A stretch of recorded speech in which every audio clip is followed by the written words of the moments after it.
Оваа конференција е тематски свикана за таа тема и за било кое друго прашање што се однесува на бизнис климата. За останатите прашања секако вие имате пристап до службата за односи со јавност на владата која што ќе ви даде информација. Како влада не може цело време да се оградувате дека не одговарате на прашања надвор од она што вие сакате да се пофалите. Убаво е што сакате да се пофалите, убавите ви сте сугови, меѓутоа време е да почнете да одговарате на новинарските прашања. Повелете со новинарски прашања од темата. Еве би сакал официјално со оглед на тоа дека често се шпекулира за бројките да ги демантирам сите бројки кои што беа изнесени на А1 телевизија. Која би била вистинската бројка? Ве молам, не можеме секој ден истата тема, истите прашања, истите одговори. Благодарам. Дали има други прашања? Зошто се кријат долговите што државата ги има со стопанството? Останатите министри во случај вас како надлежен да одговорите на оваа. Што вие прашањето не поставивте прашање? За купните долгови што државата ги има во стопанството, па сите основи од одстав на поврат на ДДВ, па се до останати неплатени.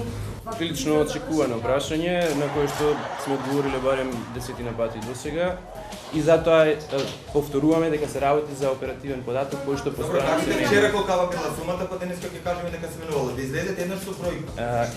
Оперативен е податокот кој што постојано се менува зависно од тоа. Може да се случи во еден ден државата да прими плаќање од 500 милиони денари и истовремено да исплати толку. Кој е вашето последно што го знаете? Ве денес како е променето, последно што го знаете, бројка, значи искреме да кажете. Добивте мојот одговор.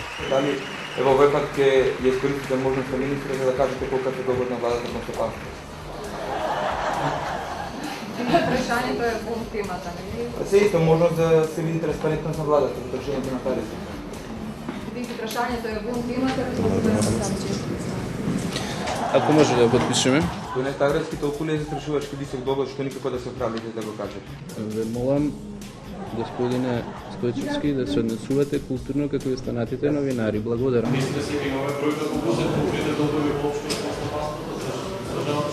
Мислам дека нема смисла по петти пат истото прашање да поставите. Дали има други прашања, повелете? Благодарам. Ако нема други прашања, благодарам.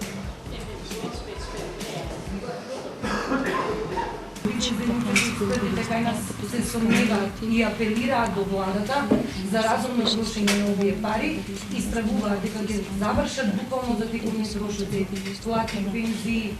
Тоа нели описниот дел од тоа што чувствуваат бизнисмените е ваша констатација, не би ја поделил таа констатација и не сметам дека другите новинари така тоа го перцепираат, но ќе одговорам на вашето прашање. Дали со овие пари ќе се финансираат плати пензии, проекти како Скопје 2014? Значи, повторно не разбирате, значи не знам како да ви се објасни за да разберете, ќе пробам уште со поедноставен јазик. Буџетот има редовни приходи, кои што се наплаќаат од даноци. Например, ако редовно ги плаќате вие даноците и не прикривате даноци, буџетот би имал доволно приходи и би се ги исплатил сите работи кои што се исплаќаат од буџетот. Вие прашавте дали ќе бидат искористени за македонското стопанство? Да, преку се што исплаќаме од буџетот, било да се тоа капитални инвестиции кои што директно завршуваат во стопанството, или пак исплата на плати и пензии кои што индиректно завршуваат во економијата, значи повторно ја поддржуваат економијата. Чи за Скопје 2014. Рековте капитални инвестиции за тоа. Депо што рековте капитални инвестиции. Стручно, научно, професионално да ви одговорам на прашањето и мислам дека на голем дел од новинарите им е јасен мојот одговор, ако вас не ви е јасен, јас немам други зборови со кои што можам да ви објаснам дека парите ќе завршат за поддршка на македонската економија. Марија, шише ово сега што тренеш за мене. И чашата.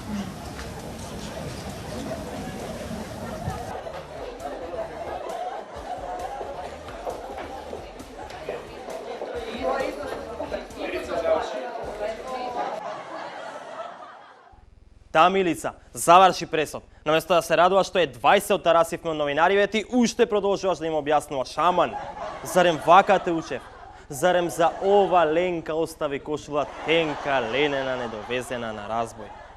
За да отиде во Министерството за финансии да се расправа со лошите новинари? Не, не беше Ленка родена за тие пусти новинарски прашања.